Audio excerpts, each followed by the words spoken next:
Marbury. There is a very pretty village by this name, in Cheshire.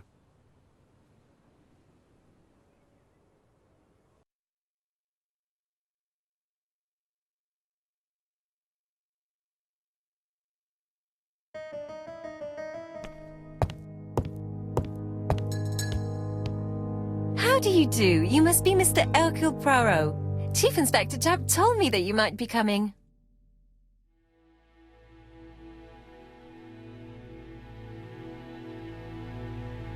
Madame, you may be of valuable help to me. It would be my pleasure to help you. Will there be some journalists there as well? I think you might even be interviewed. You are key witness. I've suspected him for some time, but he appeared so harmless. Oh yes, sometimes he got angry and waved his arms about. But even then, he wasn't frightening. And he was as gentle as a lamb again immediately afterwards. It was only this morning that I understood. He told me he was going to Cheltenham, but my daughter saw him at Euston Station. It's not the right station. To get to Cheltenham, you have to take the train from Paddington. And what's more, Mr. Cuss left behind an ABC with Doncaster underlined. As you can imagine, when I saw that, I called Scotland Yard. Well done. You were right. He did go to Doncaster. So I was right to warn the police. Tell me, did you have any other reason to suspect Mr. Cust? Well, he's odd. Sometimes he coughs really loudly and complains that his throat is burning, and sometimes he talks to himself and stares into space. He told me that it was because of a wound he got in the war. His head hasn't been quite right since, he said. And then he was in Churston when that millionaire got murdered. I found his train ticket when I washed his coat. He didn't want me to wash his shirt. He washed it himself. But I did see big brown stains on it.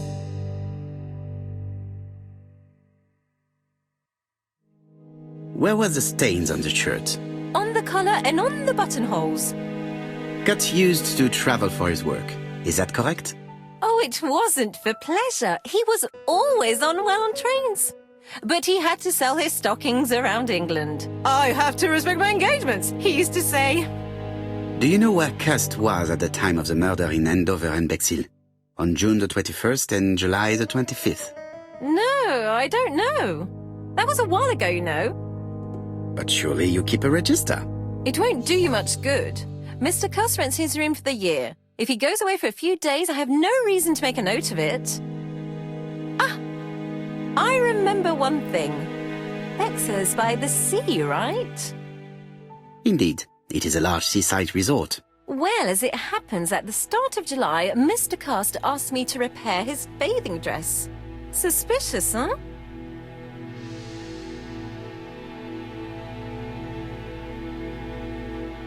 Very interesting. Please continue. I also forgot to say that he started buying newspapers that talked about the case.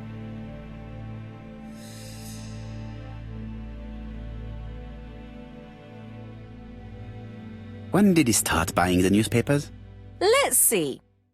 I think it was just after the millionaire's murder in Churston. He didn't seem all that interested before that. That will be all for now. I'm going to take a look at his room. Take the key on the counter.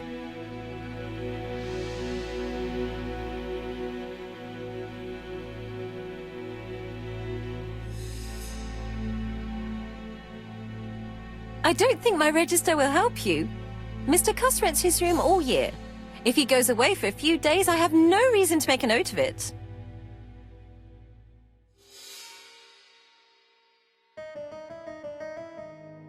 The truth is becoming apparent, and I have something to say to Mrs. Marbury.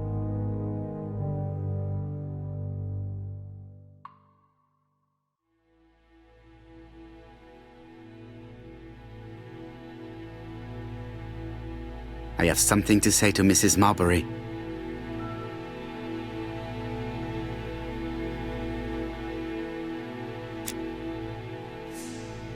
This woman appears to be in a good mood.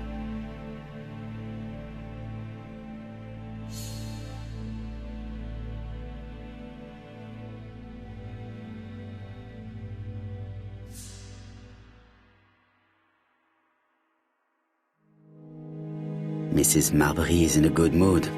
She's working very precisely in producing incredibly thin peel.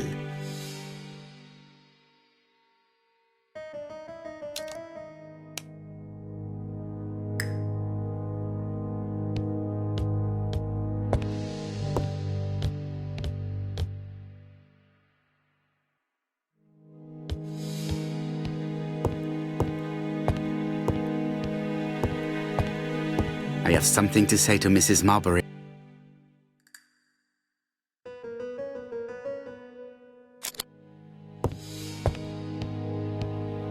Mrs. Marbury, if I am to believe the register, you rented room 306 to a certain Mr. Fishman on the day of the Bexhill murder. Room 306 is Cust's room. Can you explain yourself? Yes, I remember. Just for one night as a favour. Mr. Cust was away, all my other rooms were taken, and poor Mr. Fishman had nowhere to go.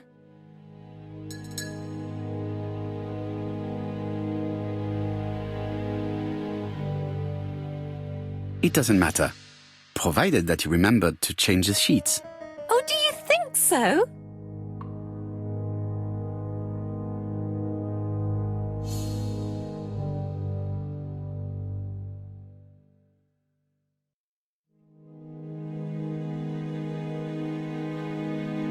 Trousers, white shirts.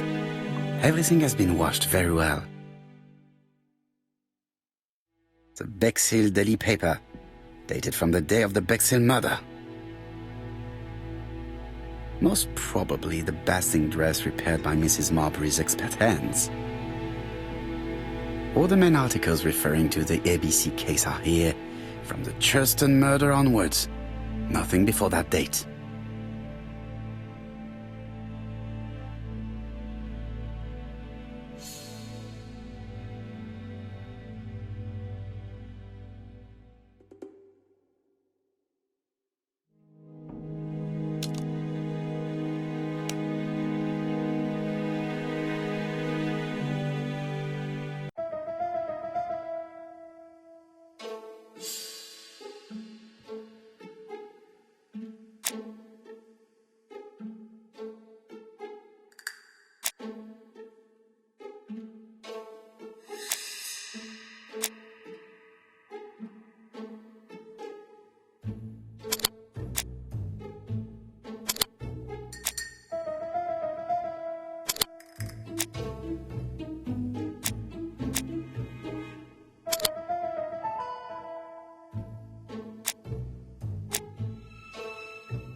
The register shows that Cust did not sleep at the guest house on the day of the murder. Where was he? Bexhill. The Bexhill paper reveals it. Cust bought this newspaper in Bexhill on July the 25th.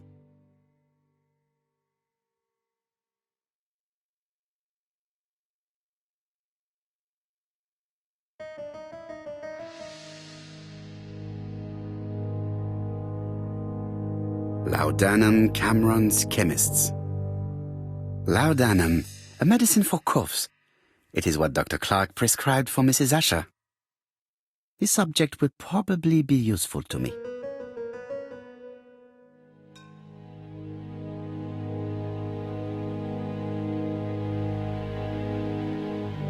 Diethyl barbituric acid, Johnson Company.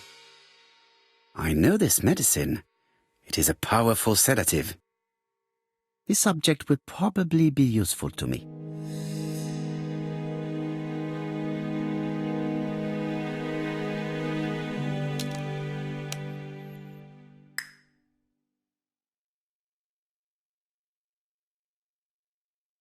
How hopeful. This place is a real mess.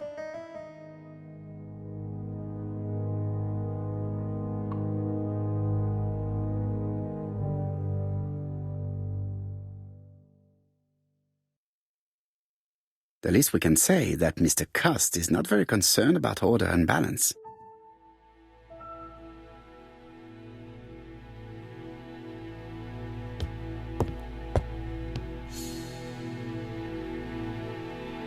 It's an ABC.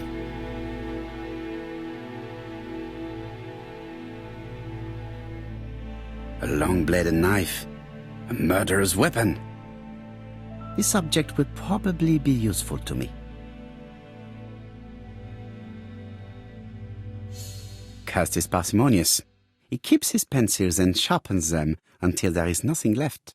It is clear that he did not grow up in luxury. I have to get the ribbon. How am I going to do it?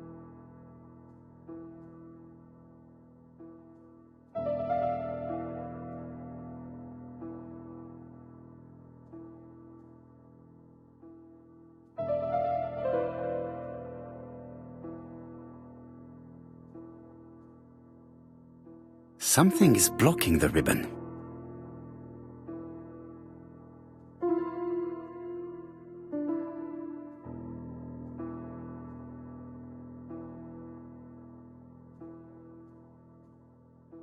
The ribbon is jammed. I have to start by freeing it.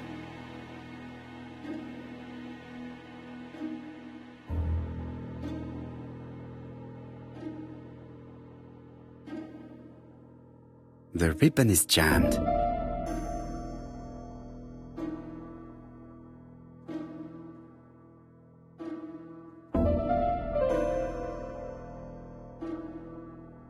The right-hand reel has been removed.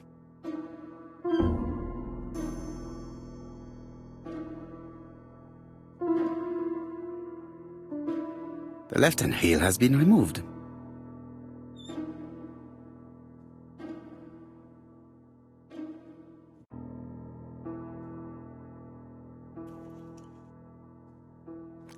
And here is the ribbon. Let us see if it was indeed used to write the letters sent by ABC. I only need the ink ribbon for my inquiry. I will let Jack clean the keyboard if he wishes. All the letters announcing the murders were written on Cust's typewriter.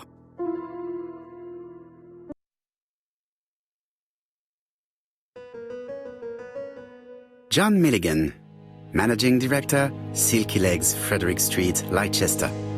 To A.B. Cust, Marbury's Guest House, 1935, May the 21st. Dear Sir, further to our letters dated 5th and 10th of the month, we confirm we are you as door-to-door salesman, according to the conditions stated in our previous letters. We will send you the articles by mail and also a Redfield typewriter you will be using for every business letter. Regarding the schedule of your rounds, please do as following. June 21, Andover. Arrive by train the 20th in the evening and get a room at Station Hotel. Start your turn in the north part of the town. This letter establishes that Cust went to Andover, but the ink has hidden the destinations of his other trips. I know from Mrs. Marbury that he went to Churston. I just have to show that he went to Bexhill, and I will have proved that he was present at all the crime scenes.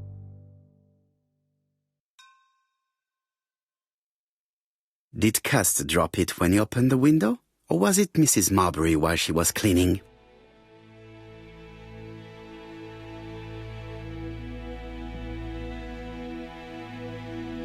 War of 1914-1918. By the King's order, the name of Corporal A.B. Cust, Devonshire Regiment, was published on the London Gazette on May the 10th, 1918, as mentioned in a dispatch for gallant and distinguished service. An army dispatch, wounded on the Somme front, victim of a gas attack. Corporal Cust greatly deserves his distinction.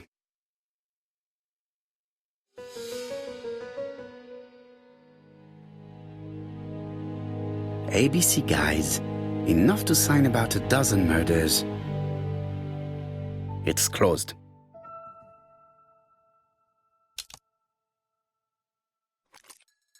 This knife is very useful. Who knows, Maybe it never cut anything other than string. Stockings. Stockings.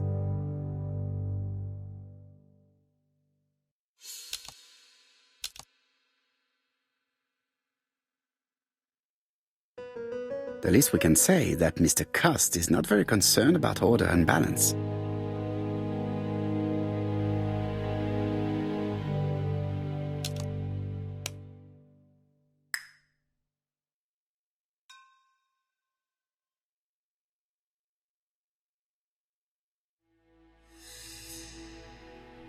I've finished with this subject. ABC guys, enough to sign about a dozen murders.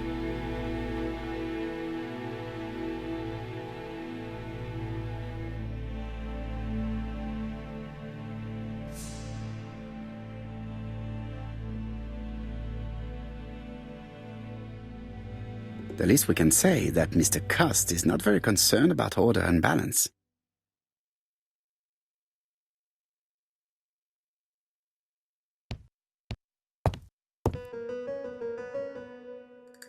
This dark stain. It could be blood, but goodness knows how long it has been there. No use continuing the inspection of this room. I've seen all there is to see.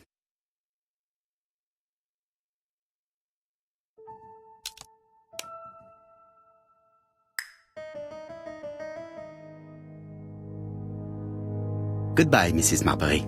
Thank you for your help. Bye. Ah, Chief Inspector. I was about to leave. Good evening, Chief Inspector. Welcome. Please excuse me, I must go to the kitchen. I'll leave the key of Mr. Cust on the counter. I'm sorry I'm late. I've spent ages with the Doncaster police. And you? I have established one fact.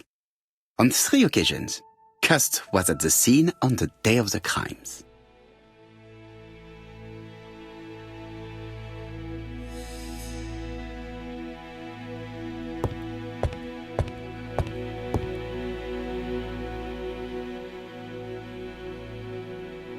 It is now the right time.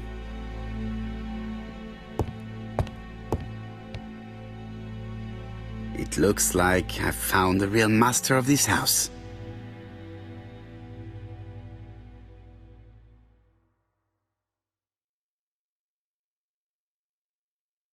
There is no need to worry about the household cat. I'm sure that Mrs. Marbury lets it do what it pleases.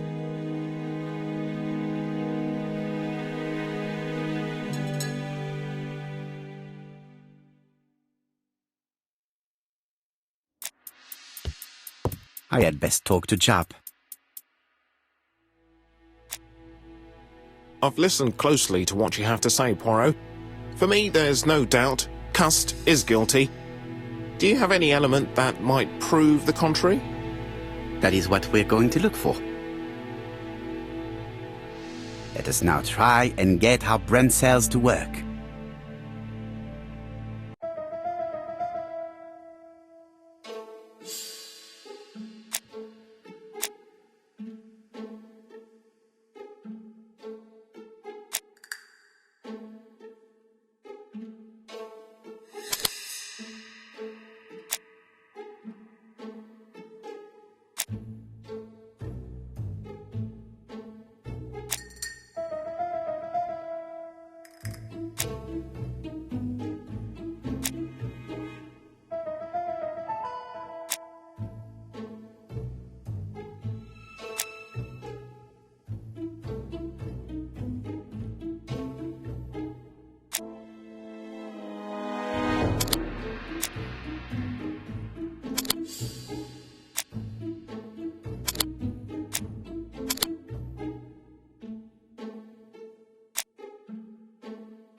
The evidence against Cust is overwhelming. His presence at the scenes, the knife, the blood-stained shirt, the ABCs in a box.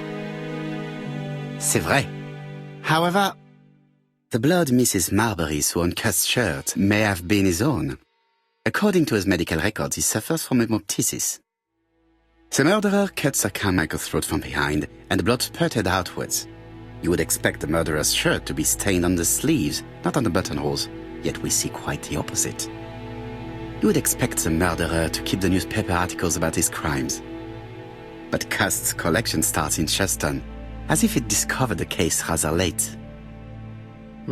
I agree it's troubling, but it doesn't change my mind. There's small details that we should be able to clear up by questioning Cust. When can we talk to him? Doncaster is sending him to us on the first train. Are they questioning him already? He says he can't remember a thing. It's plausible. Doctors say he suffers from absences and amnesia. Mrs. Marbury has confirmed this. He may have done the murders in an altered state. A familiar situation. It's not enough to clear his name. Dr. Thompson insisted that even if you don't know what you're doing, you never commit a murder without wanting to. Très intéressant. I shall remember that. Right. I'll go and examine the suspect's room. Chief Inspector, I took the liberty of removing a few clues to examinatum. All right, we'll discuss them tomorrow. In the meantime, I'm going to see if you've missed something.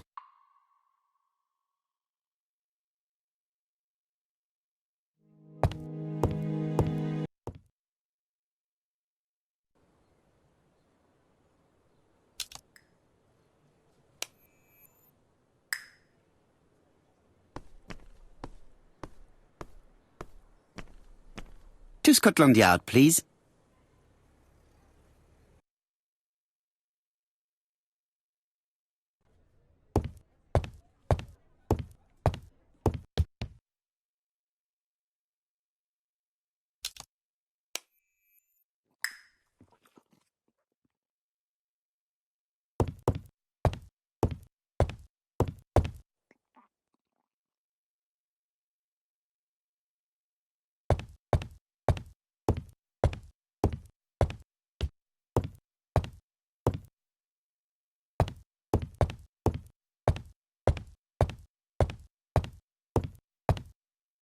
I am not going to leave before having finished questioning him.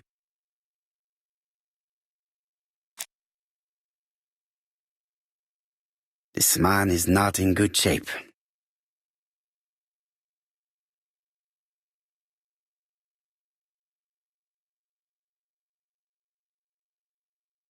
He is worried and very tired, and other police have been hard on him.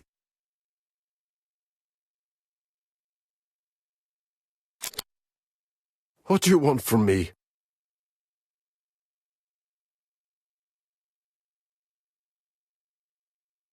Good day, Mr. Cust. I am Hercule Poirot. Ah, you're the detective.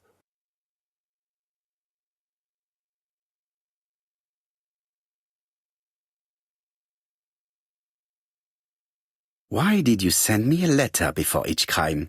Why all these questions? When are you going to stop pestering me?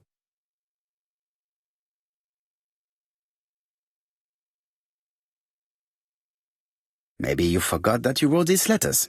Yes, it's true. Sometimes I forget. Maybe I did type them.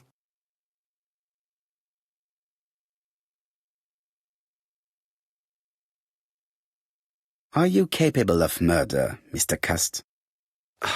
All these questions are giving me a headache. I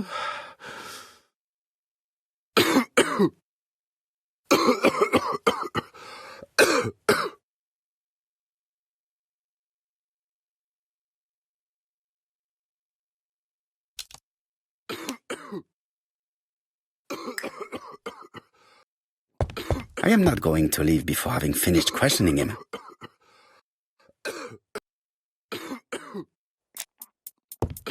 Poor man.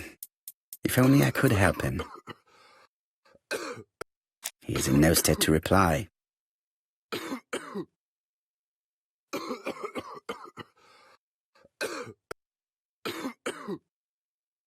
I am not going to leave before having finished questioning him.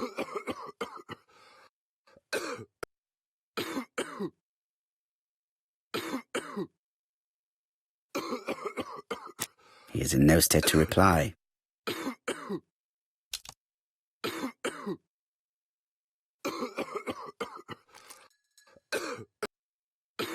Take this. It will help you. Thank you.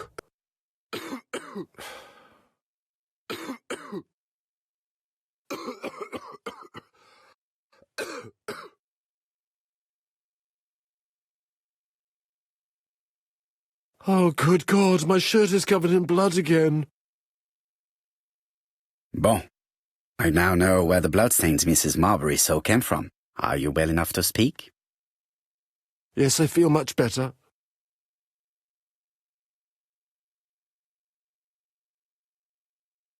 Are you capable of murder, Mr. Cust? All these questions are giving me a headache.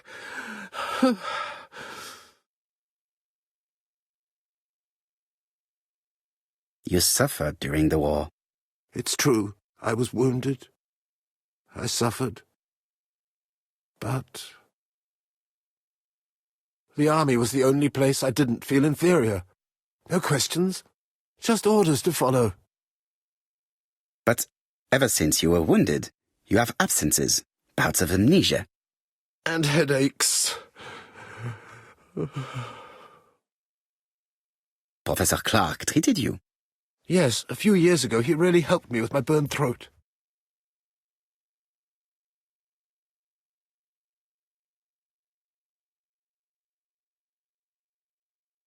Of course, you never considered killing a doctor who took such good care of you. No, never.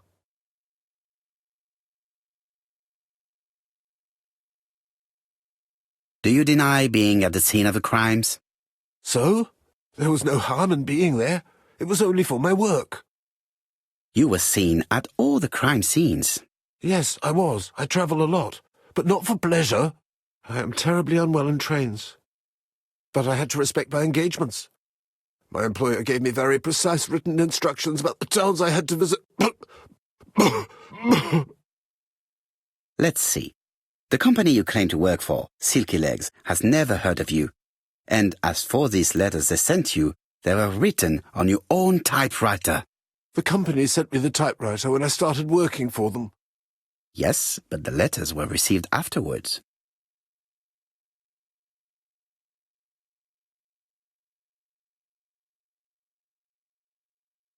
It proves that you wrote them. I may have. Good God! I don't know what's happening to me. My head hurts terribly.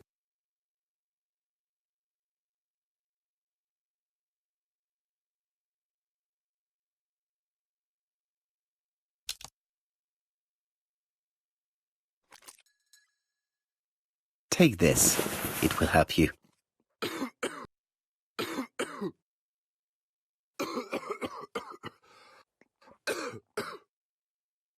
Oh, I think I'll be fine. Let us see, Cust. Look at me. You know very well that you committed these murders? Yes, I know. But I'm not wrong in saying that you do not know why you committed them. No, I don't.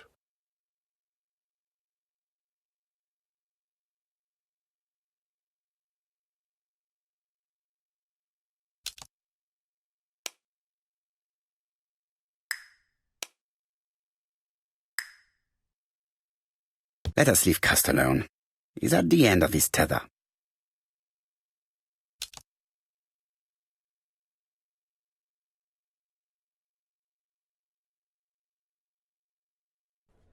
And what conclusions have you drawn? Plenty. It might help us to understand him a little better. Let us now try and get our brain cells to work.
I don't see any clearer than before.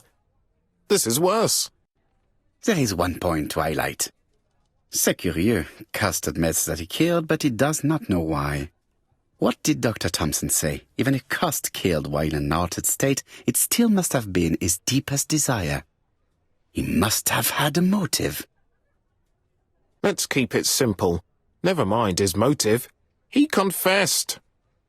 But you see, he can confess to anything and everything. He denied the murders and then confessed to them. He confirmed that he never typed the letters. Then, with great ease, I managed to get him say quite the opposite.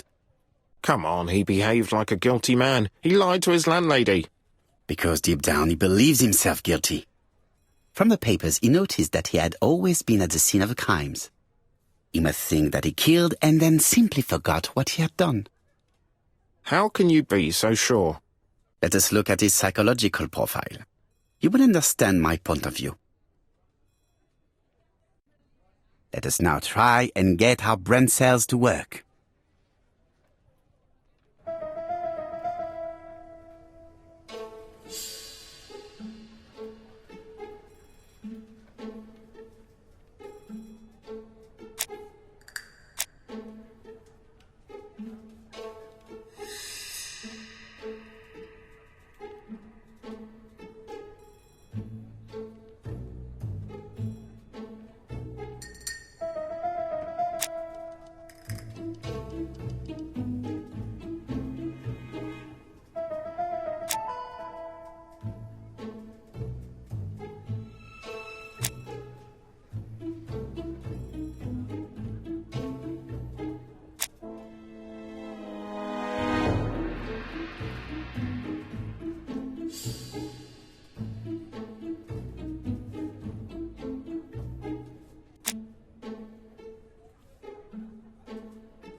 You see, Cust's character is quite the opposite of the murderer's. But if he's a madman, can we really talk about his character? You know very well that our murderer does not behave like a psychopath. Apart from the signature, there is no ritual repetition in the choice of victims. Very well, you're right as always. So we have no confession, no culprit, no suspects, nothing. And all that after 2 months of inquiry? What should I do? Have faith. Just give me 24 hours.